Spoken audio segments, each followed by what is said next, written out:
Hey everyone, thanks for tuning in. If you're new here, consider subscribing. It really helps keep these stories coming. And while you're here, let me know in the comments where you're listening from. Now, sit back, relax, and let's get into the story. The night was colder than it should have been for early October, even up in the Rockies. I had just passed through Dillon, Colorado, hauling a flatbed full of industrial cable reels bound for a site in Grand Junction. My name's Mike Hardin. Been a long-haul trucker for 17 years, most of it out of Denver. I've driven in snow, sleet, firestorms, you name it, but nothing prepared me for what happened that night inside the Eisenhower Tunnel. My rig, a 2020. Freightliner Cascadia with a Cummins X15 engine and an Eaton 13 speed, was humming along at a steady 60, engine brake tuned low for the incline.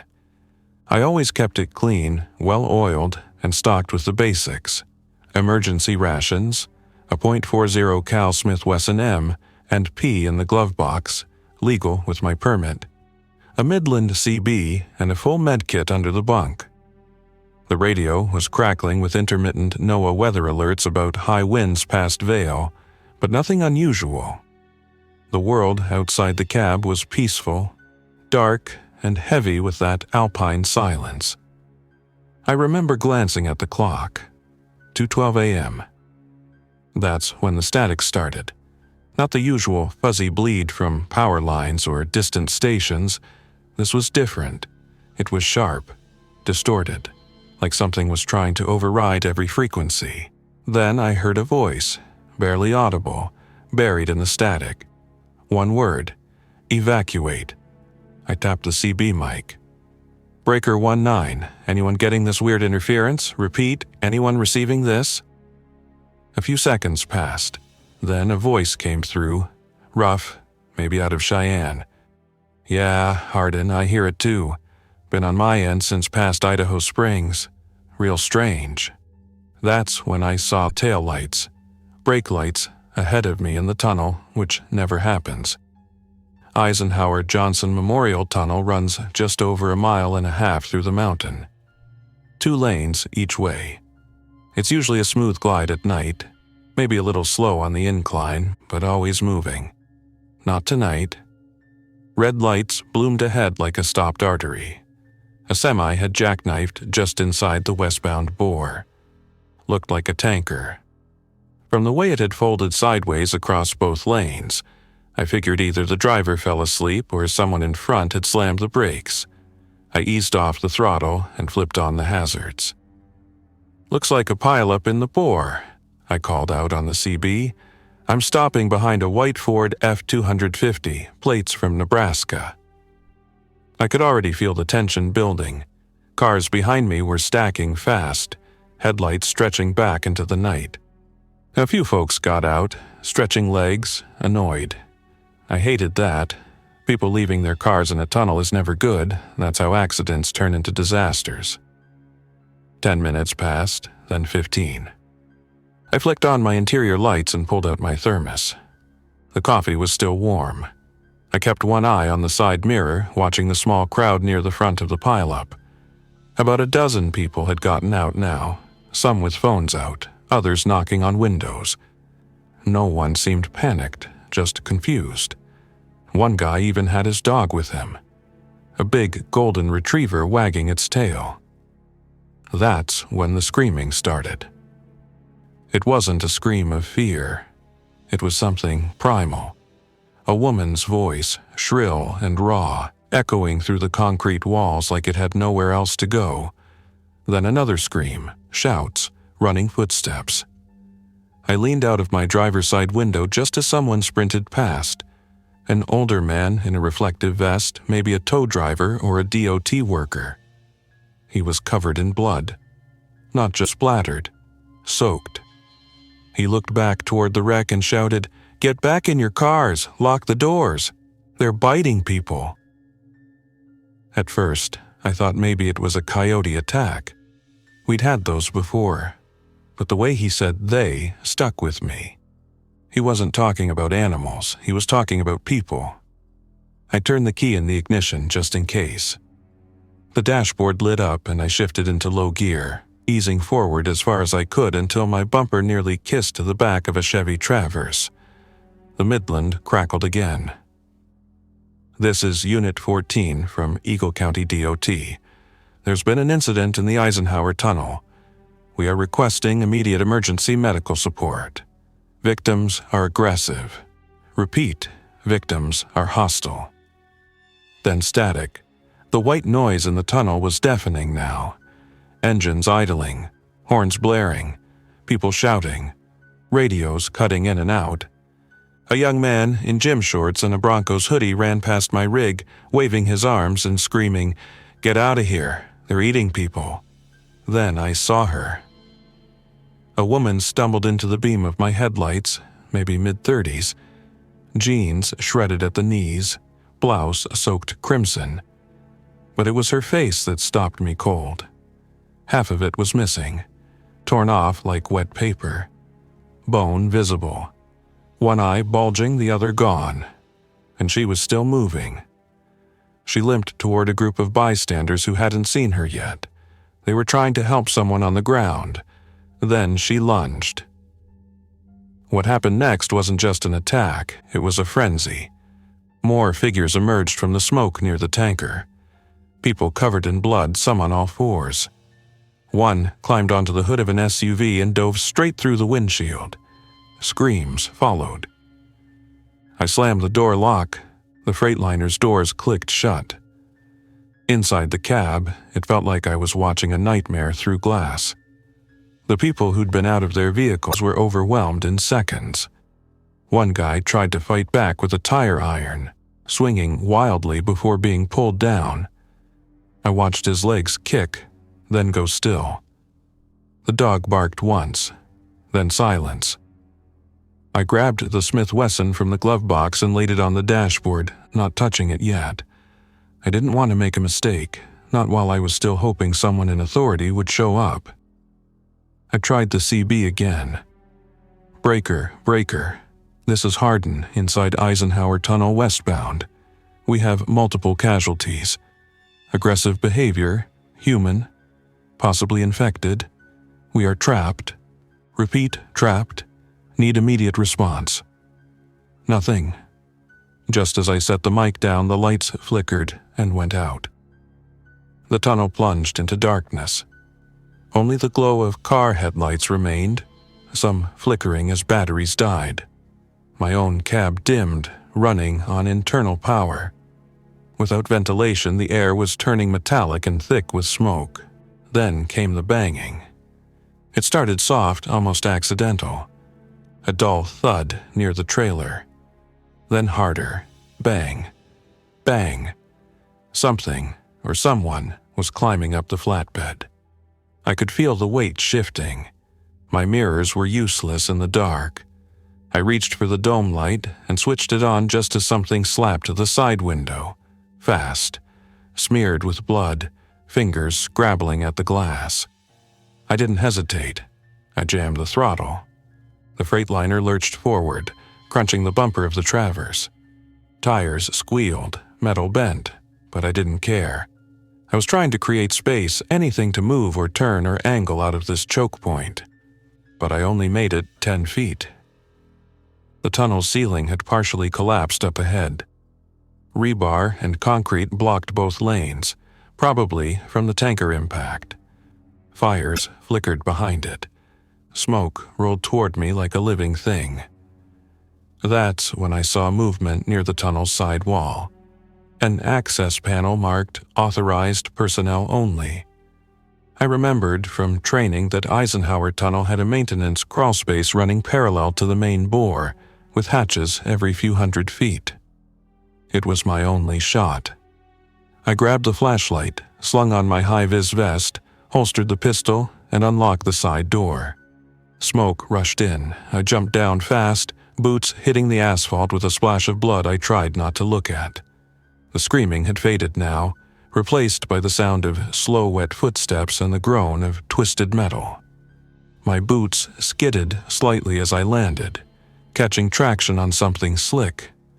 The heat from the nearby vehicle fires pressed against my face, and even through the high-vis vest and heavy denim, I could feel the temperature climbing. I scanned my surroundings with the flashlight beam, catching glimpses of wreckage. A scorched bumper hanging off a Nissan Altima, the twisted remains of a motorcycle tangled with a steel guardrail, and further down the legs of someone unmoving, one shoe on, the other missing. There wasn't time to mourn. Every second spent standing there was another second for one of those things to notice me. I bolted toward the wall, flashlight jittering in my hand, and reached the metal hatch I had spotted moments before. The warning stencil on the panel was barely legible now, half covered in soot. I yanked the handle, half expecting it to be locked or rusted shut. It creaked open reluctantly, scraping the concrete, and I ducked inside just as the sound of footsteps behind me changed. Quicker now, more purposeful. I didn't wait to see what was coming. I slammed the hatch shut and turned the locking wheel until it wouldn't budge. The tunnel beyond the hatch was barely tall enough for me to hunchwalk through. It ran parallel to the highway bore, meant for maintenance workers in case of emergencies. I knew the Eisenhower Memorial Tunnel system had emergency egress corridors spaced every 150 meters, but I didn't know if this one ran all the way to the far end. The light strips along the walls flickered weakly, emergency backups probably running off whatever was left of the battery grid. My flashlight did most of the work, casting long, trembling shadows along rusted pipes and cable bundles. The smell inside the crawlspace was worse than the tunnel. Stale air, oil residue, and something else, rot. Not just old mildew or water damage, but fresh, wet decomposition. My stomach turned as I crouched, walked farther, the throb in my knees building with every yard. I kept my hand near the pistol, but I didn't draw it. If those things were behind me, firing around in here would echo through the whole structure and announce my position like a flare. Stealth was my only advantage now.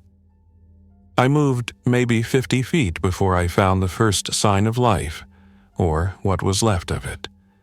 A Denver maintenance badge was lying in the dust, the laminated ID scratched and smeared with something dark. Nearby, a handheld radio lay cracked open, its casing bent like it had been stomped. There were drag marks leading away from it, toward a bend in the corridor. I crouched, listened. Nothing but the hum of dying lights and the occasional creak of settling concrete. When I rounded the corner, the corridor opened slightly into a utility alcove, barely more than a widened notch where electrical boxes and breaker panels were mounted. And that's where I found the first survivor. He was slumped against the panel, eyes half closed, breathing shallow and wet. Blood soaked his maintenance uniform, spreading in a dark pool beneath his left hip. I approached slowly, careful not to startle him. His badge read D. Langston. He must have heard me coming because his head rolled toward me and he groaned softly. Don't go out there," he wheezed. "I know." "I came in through a service hatch by the westbound bore," I replied, kneeling beside him. "What happened to you?" "Caught me, right after the crash. Was trying to shut down the circuit panels when one of the evacuees, guy with road rash all over, lunged at me. Bit through my jacket, tore me open. I instinctively stepped back a few inches. How long ago?" Langston looked at me, eyes glassy. "I don't know. Maybe 20 minutes. I crawled in here, locked the hatch, thought I was safe. Then I started shaking, cold, couldn't feel my legs. Is that normal?" I said nothing. I had no idea what was normal anymore. "I saw him eating people, man. Biting them in the face, and the ones that got bit, they got back up." I nodded. "Yeah, I saw the same thing." Langston grunted. "You armed?" "Yeah, you need anything?" "Just one thing," he whispered. "When I stop breathing, don't wait. You understand?" I did. I didn't like it, but I understood. "I'll make sure no one gets surprised," I said quietly. Then I gave him my spare flashlight and moved on. I passed more access points as I went, each one a steel hatch spaced along the outer tunnel wall, but I didn't dare open them. From inside the crawlspace I could hear the muffled chaos beyond. Engines sputtering, bodies hitting metal, distant groans. One hatch I passed had something thudding against it from the other side in slow, repeated bangs. I pressed on, quicker now. Eventually, the corridor curved sharply to the left and narrowed again. I followed it until I reached a steel service ladder going up. A placard above it read, "Emergency Vent Access Junction 23B." I climbed, careful to keep the flashlight tucked close to my chest to minimize spill. The ladder ended at a heavy grate above my head. I listened for movement. Nothing. I pushed it open and emerged into a wide concrete shaft lined with ventilation ducts. I recognized the layout. It was a pressure equalization shaft. Eisenhower Tunnel has a forced ventilation system using massive fans to keep airflow constant and remove vehicle exhaust. If the fans had shut down during the blackout, this place could have quickly turned into a gas chamber. I moved across the chamber, staying low, scanning each entryway. I found an equipment locker tucked into a recess along the wall. Inside was an oxygen tank with a broken regulator, an old defibrillator, and a crowbar wrapped in cloth tape. I took the crowbar and slid it into the loop of my cargo pants. It wasn't perfect, but it was quiet, and it didn't need reloading. That's when I heard it, shuffling. Not from the main tunnel. This was closer, much closer. I clicked off the flashlight. My eyes adjusted quickly in the dim backup lighting. Across the chamber, maybe 30 feet ahead, a figure limped into view. At first glance, I thought he might have been another survivor. He wore a high-vis jacket and a DOT hard hat. But then he turned his head. No jaw, just teeth exposed through ragged muscle and blood-streaked stubble. His right arm hung broken at the elbow, twitching independently. And worst of all, his eyes. Not milky white like the movies. Still human. Still tracking. He saw me. He charged. I raised the crowbar just as he reached me and swung hard. It connected with the side of his head, sending him sideways into a steel pipe. He bounced back, staggering forward, hands out. I hit him again, harder this time, and he dropped. But I didn't stop. I kept swinging until he stopped twitching, my breath heaving, sweat pouring down my face despite the cold. The worst part? He never made a sound. Not even when he moved. Not even when he died again. I stood there for a long moment, trying to get my heartbeat under control. I had fought people before, once, in a bar in Amarillo years ago. But this wasn't the same. He didn't feel alive. He didn't act alive. He moved like he was obeying something else. Instinct without thought. Hunger without reason. I knew I couldn't stay here. The longer I waited, the more of them would find their way into the service areas. I needed to find a way out of the tunnel entirely, not just play hide-and-seek through the walls. There had to be an emergency exit. A vertical shaft or stairwell that led to the surface. I racked my memory for anything I remembered from my safety briefings. Those dry DOT videos you sit through while sipping lukewarm coffee in a dispatch room. Somewhere around the midpoint of the Eisenhower bore, near marker 46.2, if I remembered right, there should be a cross-passage tunnel with an escape shaft fitted with pressurized doors and a steel stairwell that reached a ventilation station topside. It wasn't meant for public use, but it was a way out. Assuming the hatch wasn't jammed. Assuming it wasn't already overrun. I moved fast, flashlight low and tight to my chest, crowbar in my offhand. The maintenance tunnel twisted and narrowed as I advanced east, following the slight downgrade of the highway's slope. The air was growing warmer, which told me I was nearing the ventilation duct intersections, big square branches where the airflow was supposed to cycle exhaust gases out of the tunnel. Now they just fed the smoke deeper into the structure. Every few hundred feet I passed another access hatch, some smeared with bloody handprints or left half open, creaking gently like a warning. At one, I paused to listen.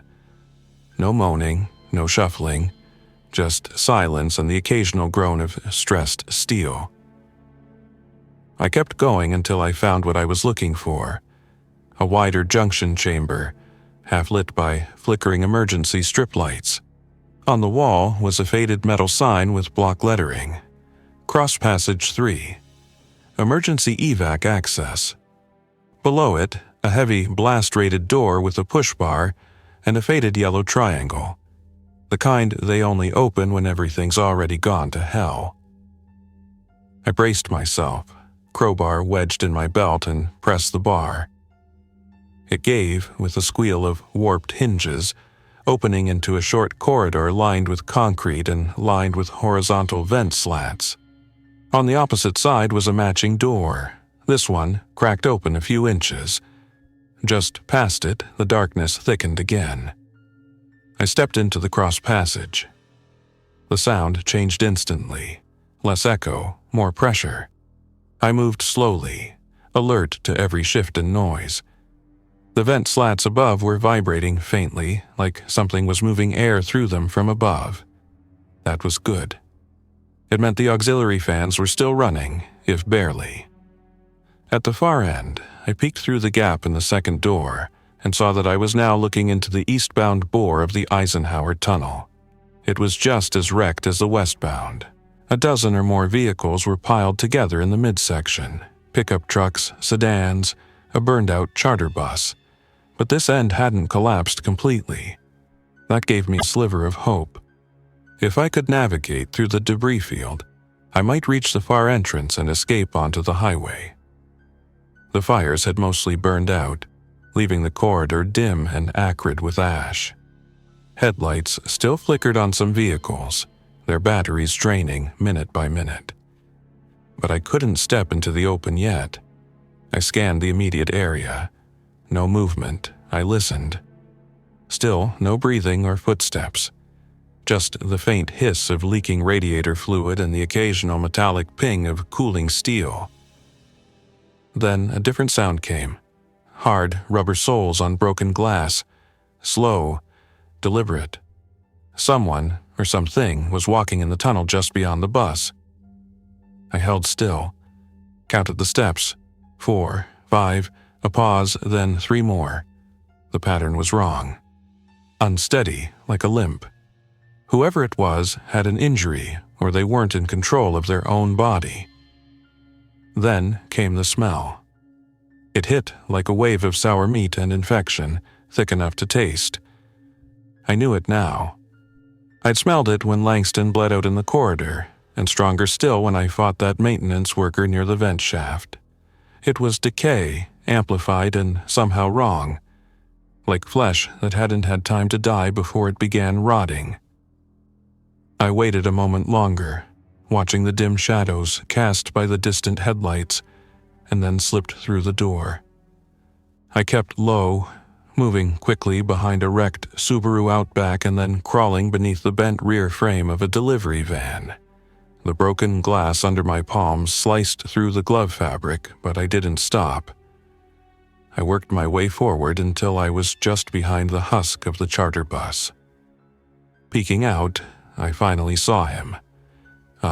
He was maybe 20 feet away, wandering between 2 wrecked cars. Shirtless, barefoot, head tilted sideways like it was too heavy to hold up.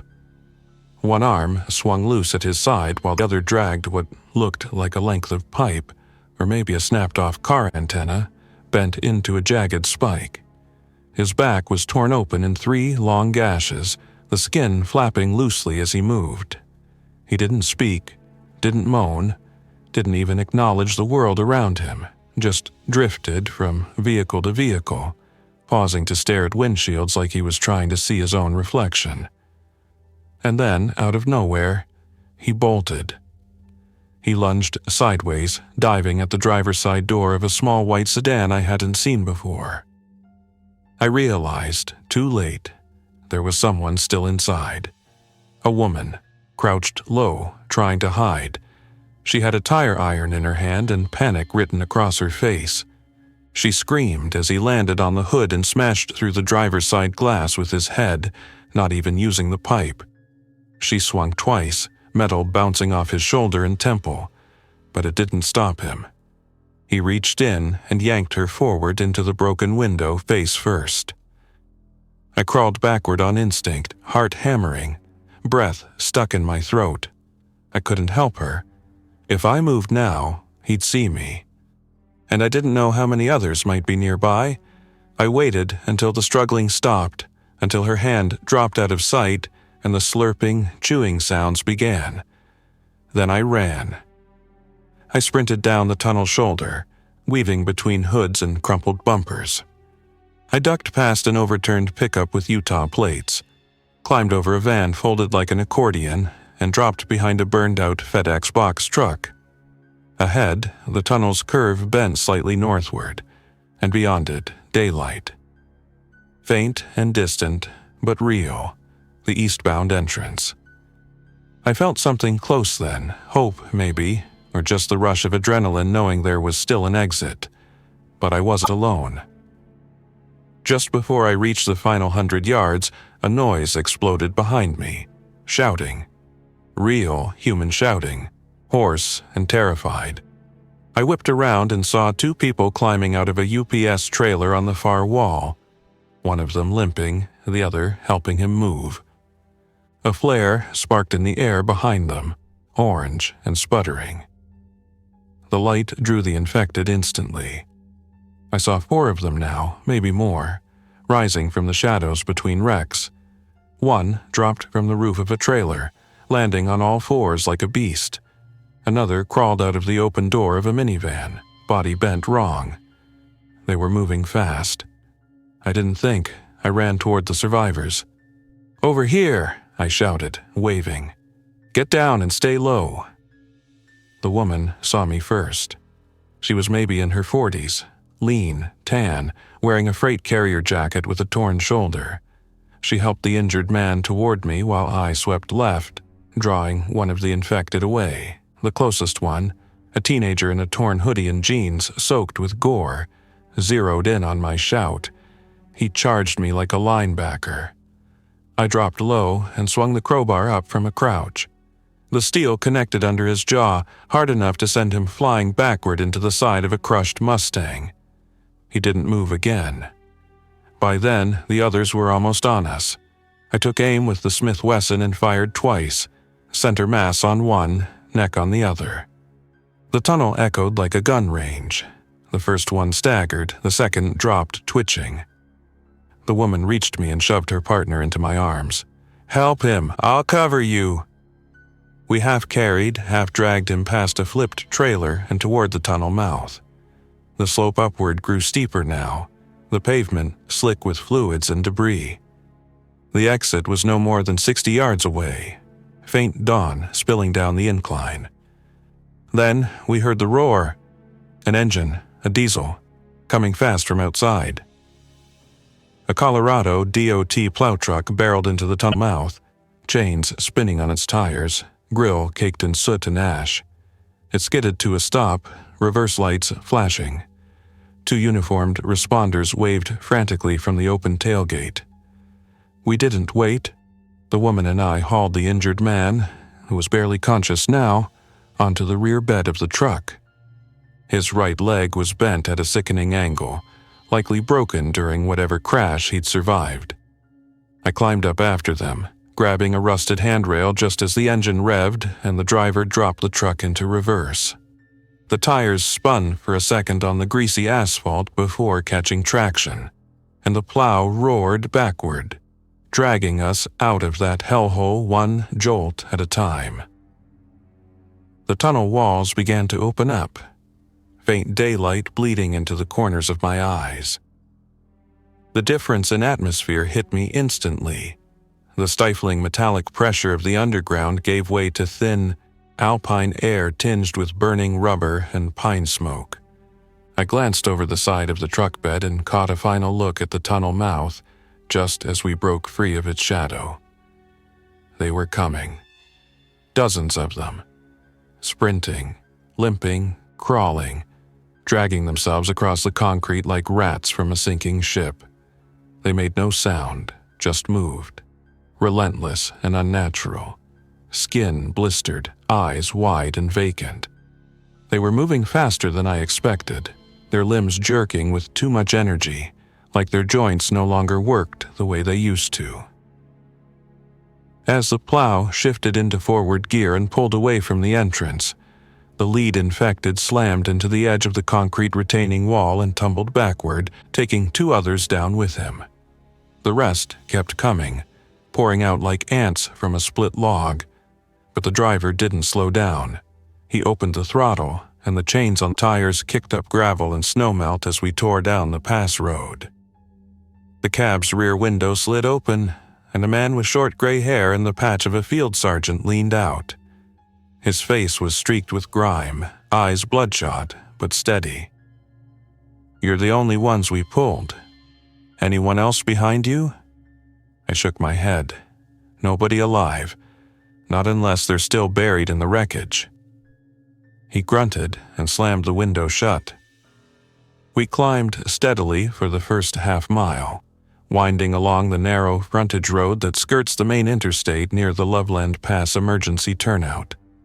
The plow's tires roared over patches of wet gravel and broken glass, and the rear bed pitched like a lifeboat on a stormy sea. I kept one arm braced against the side rail while the woman tended to her partner, wrapping his leg with a torn strip of her shirt and checking his pulse every few seconds.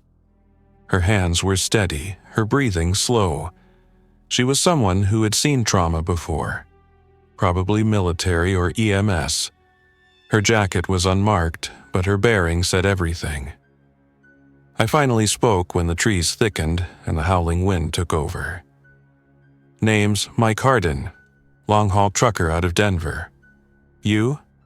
She looked up, eyes rimmed with red.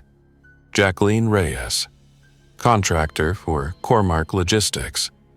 That's Kyle, team driver. He was asleep when we got rear-ended in the pileup. I pulled him out of the sleeper before the smoke got bad." I nodded. "You handled yourself like someone trained." She didn't reply, just turned her attention back to Kyle. He was losing color fast. The plow kept climbing for another 2 minutes before it took a sharp turn off the main access road, bouncing over a small rise and stopping in front of a low concrete building half hidden among the trees. It wasn't marked, but I recognized the structure. A CDOT Mountain Operations substation. Probably one of the ones used for snow removal coordination and weather monitoring. A guy in a black tactical vest waved us toward the open bay door, where 2 more responders were pulling open steel gates and motioning frantically. Inside, the building was a mess of cots, fuel drums, first aid stations, and battery-powered floodlights. Emergency blankets were laid out across folding tables. A few survivors sat slumped in plastic chairs near a generator humming weakly against the wall. Most were truckers or delivery drivers, recognizable by their vests and boots, but a few looked like they'd come from passenger vehicles. Their eyes were distant, hollow, and everyone was wounded in some way, physically or otherwise. As soon as we pulled in, medics rushed to the tailgate and took Kyle from us. They hoisted him onto a stretcher, one securing the leg with a temporary splint while the other checked his vitals. Jacqueline tried to follow, but was held back gently by one of the guards. "They'll do what they can," the man said. "But we don't have a doctor. Closest facility with a trauma kit is down the mountain, and we lost contact with Silverthorne 20 minutes ago." That line froze the air around us. Silverthorne was one of the few towns west of the pass that still had a working hospital and any semblance of infrastructure. If it had gone silent, It meant the infection was spreading faster than anyone had feared. The field sergeant from the plow came over, now without his jacket, revealing a sidearm and a chest harness full of radio batteries. He introduced himself quickly. Sergeant Ed Mason, Colorado National Guard, attached to emergency response through the State Emergency Operations Center. He pulled out a topographic map and pointed to the Eisenhower Tunnel entrance. "We've got a problem," he said without preamble. "Whatever those things are, they're spreading. Fast. First reports said it was limited to the pileup area, but now we've had movement near the Loveland Ski Basin and a possible breach at the Dillon Ranger Station. That means they're coming over the mountain." A volunteer, probably a local deputy based on his badge, spoke up from the edge of the group. "We've been trying to reach I-70 westbound control center. No response from dispatch in over an hour. The whole corridor might be compromised." Mason tapped the map again. "Our fallback is a fuel depot outside Georgetown. It has solar backups, food, and radios strong enough to contact Denver Command. If we can reach it, we might get chopper evac, but we're not going over the interstate, not after what you saw." I looked over at Jacqueline. She nodded once, like she already knew where this was going. "We cut cross-country?" she asked. Mason pointed toward a ridgeline. "There's a service road that wraps around the slope behind the summit. Rough terrain, but drivable with chains. We'll send one plow ahead to test the path. If it clears, we move in convoy." Someone else raised a concern: food, fuel, exposure. But Mason waved it off. "We won't make it if we wait here. We hold this station until 1600 hours, then we move." The next few hours passed like a fog. I stayed near the truck, cleaning the crowbar, checking the S&W's magazine. I only had 5 rounds left. Jacqueline sat with Kyle, who remained unconscious but stable. A few others gathered around an old emergency radio trying to pull in state frequencies.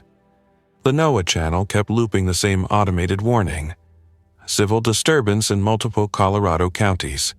Shelter in place. Await further instruction. No mention of infection. No mention of attack. Just disturbance. By 1540, the lead scout returned with the all clear. The mountain road was rough, iced in spots, but open. We loaded up quickly. 4 trucks total, 2 plows, 1 sheriff's SUV, and a snowcat that had somehow survived the mess. I rode with Jacqueline and a volunteer named Rick, who said he used to run backcountry rescue in Summit County before retiring. He had a pump-action Remington across his lap and a quiet look in his eyes I recognized from people who'd buried friends. The convoy moved out just after 4 p.m., winding up the service road into dense pine and slate. Snow dusted the ground, melting in rivulets that shimmered gold in the dying light. The ride was slow, cautious, with every driver scanning the ridgelines and every engine growling in the thin air. About halfway up the switchback, the lead plow braked hard and killed its engine. Over the CB, Mason's voice came in low and tense. "We've got bodies, halfway buried in snow. Look recent." I leaned forward in the cab and squinted through the windshield. Ahead, just off the road's edge, lay 3 figures. Hikers, by the look of them. One still had a backpack on. Their limbs were twisted, like they'd fallen from a great height, no obvious wounds. But then one moved. It didn't get up, not fully. Just twitched, rolled once, and began to drag itself toward the plow's wheel. Jacqueline cursed under her breath. Rick chambered a shell and opened the door. "No," I said. "Let them run it over." The plow inched forward, front blade lowered. The crawler reached with one arm, smearing the snow with streaks of blood. Its mouth opened, revealing blackened gums and broken teeth. Then the blade dropped. The snow turned red. Mason came back over the radio. "Keep moving. No stops unless it's fuel or survivors. No one walks.